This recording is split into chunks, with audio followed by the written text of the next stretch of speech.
দিয়ে শুরু করছি। ভারতের বন্ধু শেখ হাসিনা পালিয়ে যাওয়ার পরে আমাদের ভাগ্যে এসেছে আমেরিকার বন্ধু ডক্টর মোহাম্মদ ইউনূস।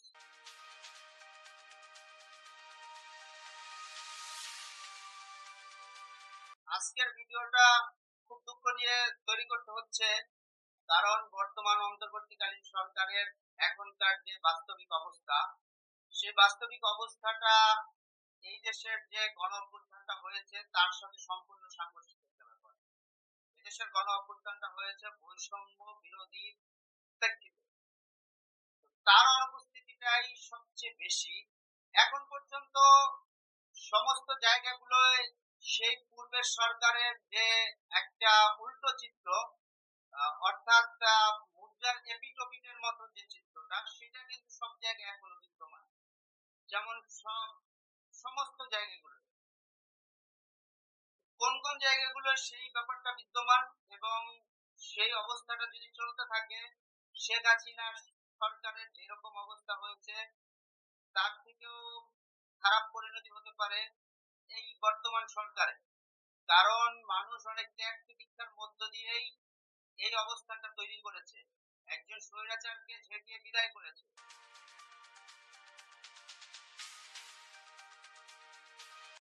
যদি কোনোভাবে মানুষের বাস্তবিক আকাঙ্ক্ষা পূরণে ব্যর্থ হয় ডক্টর মোহাম্মদ ইউনূস, তাহলে মানুষ আরো অনেক বেশি আবেগী হয়ে যাবে এবং মানুষ আরো খুবই অ্যাগ্রেসিভ আচরণ করবে যদি মানুষের আকাঙ্ক্ষার সাথে চাহিদার সাথে মিল না হয়।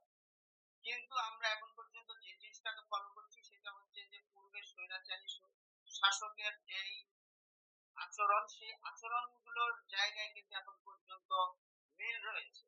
সেই মিলটা কোথায় কোথায় সেটা আমরা একটু প্রথমে দেখি।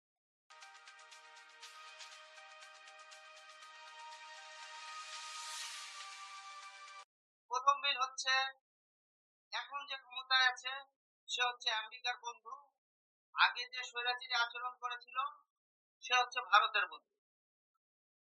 দুইটা পরাশক্তি কিংবা দুইটা ঔপনিবেশিক শক্তির বন্ধু কিন্তু এই পূর্বের এবং এখনকার যে সরকার, দুজনে, সেটা আমরা সবাই জানি। আমাদের কাছে ডক্টর মোহাম্মদ ইউনূস গ্রহণযোগ্য একটা ব্যক্তি, খুবই গ্রহণযোগ্য, এবং আন্তর্জাতিক পরিমণ্ডলেও তার একটা গ্রহণযোগ্যতা।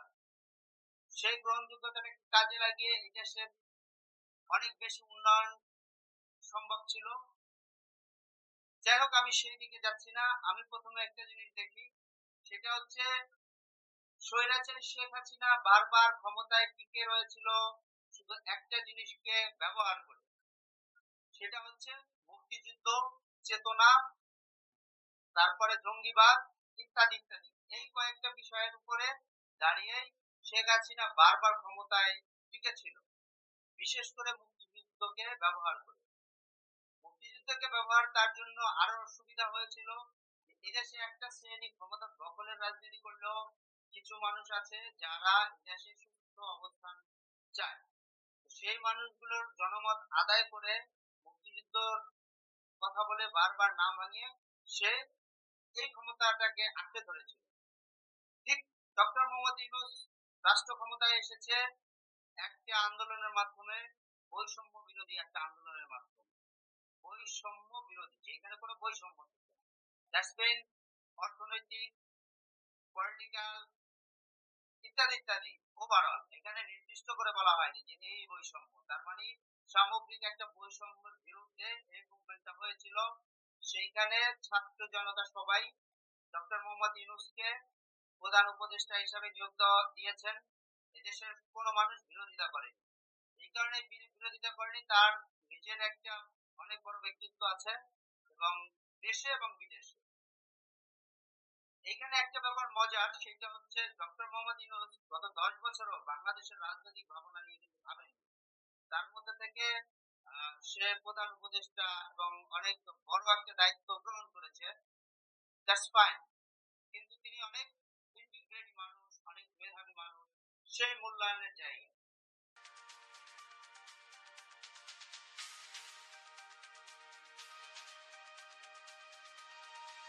এখন পর্যন্ত এই অন্তর্বর্তীকালীন সরকার গঠন হওয়ার পরে যত সামনে এসেছে। সেই প্রত্যেকটা ঘটনা কোনো না কোনো ভাবে একটা বিষয়কে ইঙ্গিত করে, সেটা হচ্ছে যে কোনো না কোনো এজেন্ডা বাস্তবায়ন চলছে কি, সেটা দেশি এবং বিদেশি।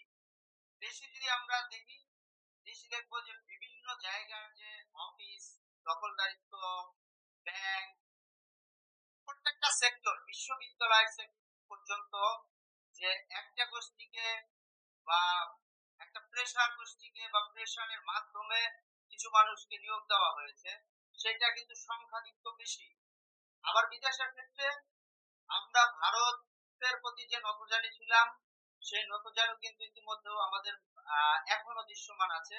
সেটা হচ্ছে যে আমেরিকা, হ্যাঁ, আমেরিকাকে ব্যবহার করে আমরা আহ, অনেক রাষ্ট্রীয় অনেক বড় পরিবর্তন আসতে পারে। পাকিস্তানের কাছে আমাদের ধর্ণা দিতে হয়েছে, পাকিস্তানের কাছে আমরা সাহায্য চাচ্ছি। পাকিস্তানের কাছে সাহায্য চাওয়া, এটা কতটা ন্যায়সঙ্গত? কারণ যেই পাকিস্তান আমাদের শোষণ করেছে, আমাদেরকে রাষ্ট্র প্রতিষ্ঠা হতে দেয়নি, আমাদের মানে তাদের সাথে আমাদের মূল বিরোধটা ছিল, সেই পাকিস্তানের কাছে আমরা সহযোগিতা চাচ্ছি। পাকিস্তান সহযোগিতা কি করবে?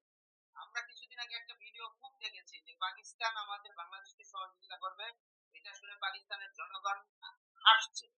পাকিস্তানের অবস্থা খারাপ, সেখানে তারা আমাদের সহযোগিতা কি করবে?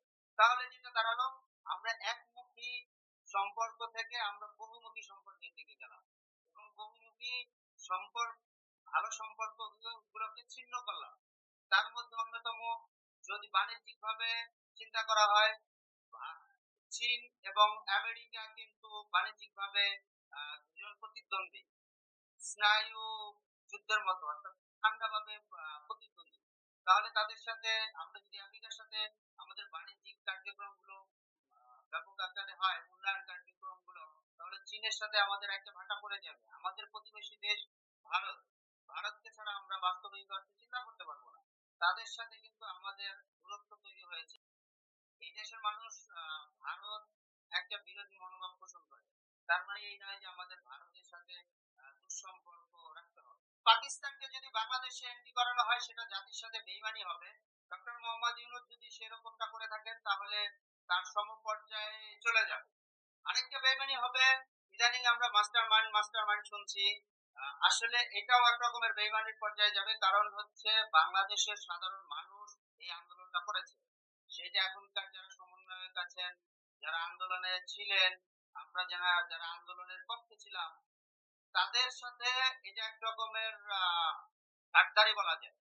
কিন্তু ডক্টর মোহাম্মদ ইউনূস আমেরিকার বিল ক্লিন্টনের সামনে বসে সে বাংলাদেশের এই আন্দোলনটা হয়েছে, সেই আন্দোলনের মাস্টার মাইন্ডকে পরিচয় করিয়ে দিয়ে তাদের সার্টিফিকেট দিলেন। এই আন্দোলনটা শুধু একটা জায়গা থেকেই হয়েছে। তাহলে এই আন্দোলনে প্রশ্ন উঠতে পারে যে সেই সাইট গুলি গিয়েছে, সেটা কি এটা পরিকল্পনার মধ্যে ছিল কি? বিটিভি ভবন আগুন দেওয়া হয়েছে, এটাও কি পরিকল্পনার মধ্যে ছিল কি? সরকারি প্রতিষ্ঠানগুলোয় হামলা হয়েছে, সেটাও কি পরিকল্পনার মধ্যে ছিল? তাহলে এর রেজাল্ট কি হবে? এর আইনি প্রক্রিয়া কি হবে?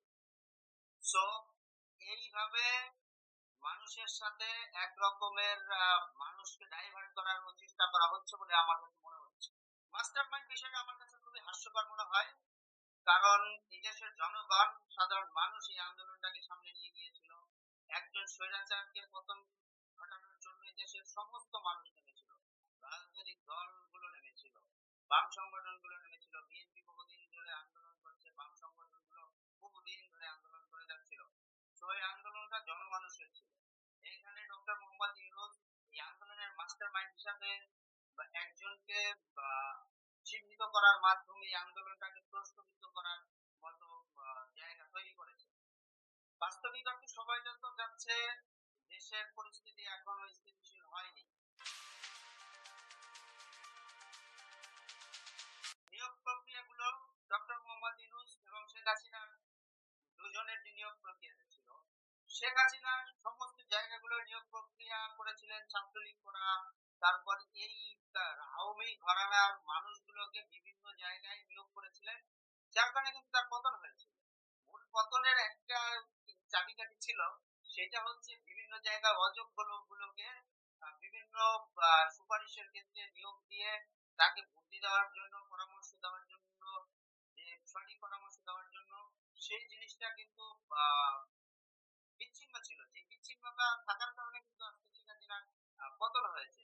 ঠিক একই বাস্তবিক একটা চিত্র কিন্তু আছে যে ডক্টর মোহাম্মদ ইউনূসকে আহ, যেই মাস্টার মাইন্ড হিসেবে ব্রেন ওয়াশটা করানো হয়েছে সেই কারাকরিয়াতে জানি না, কিন্তু আমি অন্য প্রসঙ্গে যাচ্ছি যে নিয়োগ প্রক্রিয়াগুলোর ক্ষেত্রে ইতিমধ্যেই কিন্তু দেখা গেছে যে যাদেরকে নিয়োগ দিয়েছে ডক্টর মোহাম্মদ ইউনূস তার উপদেষ্টায়, তো তিনি যাদেরকে নিয়োগ দিয়েছেন তাদেরকে সবাইকে নিয়ে প্রশ্ন উঠেছে কিছুদিন আগ পর্যন্ত।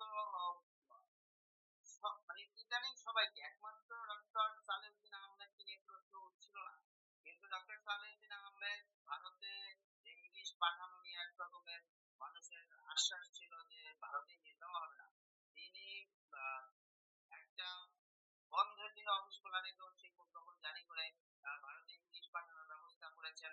তারপরে সেইখানে তিনি একটা মন্তব্য করেছেন এবং খুবই খারাপ একটা মন্তব্য, যে এই দেশের মানুষের আবেগকে নিয়ে তিনি কথা বলেছেন। এবার আসা যাক গুম খুন নিয়ে। শেখ হাসিনার সময়কার অবস্থায় যে গুম খুনের অবস্থা ছিল সেটা আমরা সমসাময়িক যারা আছি জানি, সবাই জানি যে কি পরিমাণ মানুষ গুমের শিকার হয়েছে, হত্যার শিকার হয়েছে, হয়তো গুম হয়ে যাওয়াটা একটু বেশি ছিল এবং আয়নাঘরের মতো শব্দটা সামনে চলে আসছে।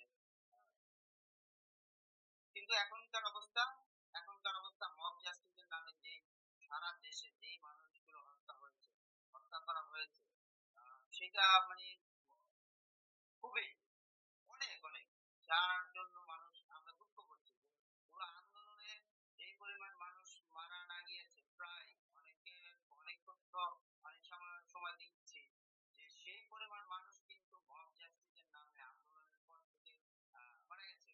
হাসিনার আমলে ডিজিটাল নিরাপত্তা আইনের শব্দটা খুব প্রচলিত ছিল, যার কারণে অনেকে গুম করা হয়েছে, খুন করা হয়েছে, হুমকি দেওয়া হয়েছে, জেলে যেতে হয়েছে। ইদানিং যে শব্দটা হচ্ছে যে ফ্যাসিস্টের আহ, সমর্থন, ফ্যাসিস্টের দোসর, ফ্যাসিস্টের সহযোগী, সেই শব্দটাকে বলে একটা শ্রেণীকে কিন্তু আবার দাবিয়ে রাখা হচ্ছে। এবার আসলে সংস্কার নিয়ে দেশের মানুষ সবাই সংস্কার চাচ্ছে, একটা অনেক বড় সংস্কার আসবে বলেই মানুষ খুব আশাবাদী। 5ই আগস্টের পরে আহ, সব মানুষের প্রত্যাশা ছিল যে দেশের আহ, রাজনৈতিক ভাবে, প্রশাসনিক ক্ষেত্রে, আইন বিভাগের ক্ষেত্রে সার্বিক একটা চমৎকার সংস্কার আসবে, যেটা এই দেশের মানুষের, সাধারণ মানুষের কাছে খুবই গ্রহণযোগ্য হয়। সেই সংস্কারের প্রথম এবং খুব গুরুত্বপূর্ণ বিষয় হচ্ছে সংবিধান সংস্কার। সংবিধান সংস্কারের জন্য ডক্টর শাহজিন মালিককে নিয়োগ দেওয়া হয়েছিল, তাকে আবার সরিয়ে নেওয়া হলো, নিয়োগ দেওয়া হয়েছে ডক্টর আলী রিয়াজকে, যিনি আমেরিকার ন্যাটোর সাথে কাজ করেন, ন্যাটোর উদ্দেশ্য বাস্তবায়নের ক্ষেত্রে কাজ করেন। সেই মানুষকে বাংলাদেশ সংবিধান সংস্কারের প্রধান বানানো হয়েছে। শেখ হাসিনা কি করেছিলেন? সংবিধান সংস্কার করে, সংশোধনী করে তার ক্ষমতাকে পুনর্বহাল করার চেষ্টা করেছিল। ডক্টর ইউনূস যেহেতু আমেরিকার বন্ধু, সংবিধান সংস্কারের জন্য নিয়োগ দেওয়া হয়েছে একজন আমেরিকান সিটিজেনশিপ, সে হয়তো দ্বৈত সিটিজেনশিপ হতে পারে, কিন্তু আমেরিকান সিটিজেনশিপ সেটা কনফার্ম, তার মতো একটা লোককে, এবং যিনি কিনা আমেরিকার ন্যাটো বাহিনীর উদ্দেশ্য পূরণের জন্য কাজ করে থাকে। মানে এই দুটার মধ্যে পার্থক্য কি আছে, যে শেখ হাসিনার সংবিধান সংশোধন আর এখনকার, আমি জানি না, রেজাল্টের পরে আসলে এটা বাস্তব ব্যাপারটা বোঝা যাবে।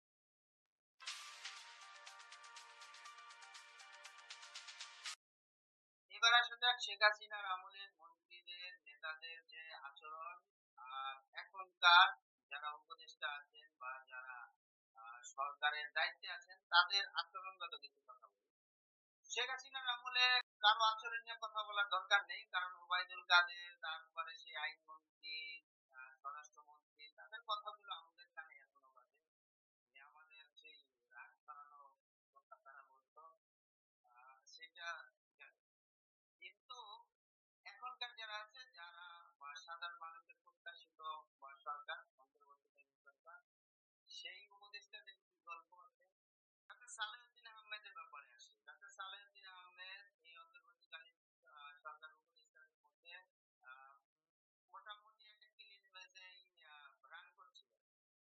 অনেক সবাইকে নিয়ে প্রথম দিকে সমালোচনা হলেও সালাউদ্দিন আহমেদকে নিয়ে খুব একটা সমালোচনা হয়নি, কিন্তু ডক্টর সালাউদ্দিন আহমেদ আহ, ইলিশ পাঠালেন, সেসব আলোচনা তো গেল। তিনি এদেশের মানুষের আবেগের কথা নিয়ে কথা বলছেন। সেই দেশের মানুষ আবেগ উচ্চারিত, এবং উনি উচ্চারণমূলক কথা বলেছেন আবেগ নিয়ে। যেটা কোনোভাবেই কিন্তু মানুষ কোনোভাবেই কামনা করেনি। তারপর প্রথম দিকে আমরা দেখেছি যে ডক্টর আসিফ নজরুল তার তার যে কথাবার্তা, সে আওয়ামী দেশ টেনে টেনে তিনি কথা বলছিলেন। ইদানিং সে একটু, যেহেতু তার ওই জায়গাগুলো আমরা ভুল ধরার চেষ্টা করছি, সেহেতু তিনি সেই জায়গাটায় মিডিয়ার সামনে ইদানিং কম আসছেন, সেটাও আমরা বুঝতে পারছি। স্বরাষ্ট্র উপদেষ্টা কদিন আগে আমাদের হাত ভেঙে দেওয়ার কথা বলেছেন, অর্থাৎ মানে উনি কারো হাত ভেঙে দেওয়ার কথা বলেছেন। উনি একজন স্বরাষ্ট্র উপদেষ্টা, অর্থাৎ উনি একজন স্বরাষ্ট্র উপদেষ্টা, একটা খুবই মানে কত বড় দায়িত্বের জায়গায়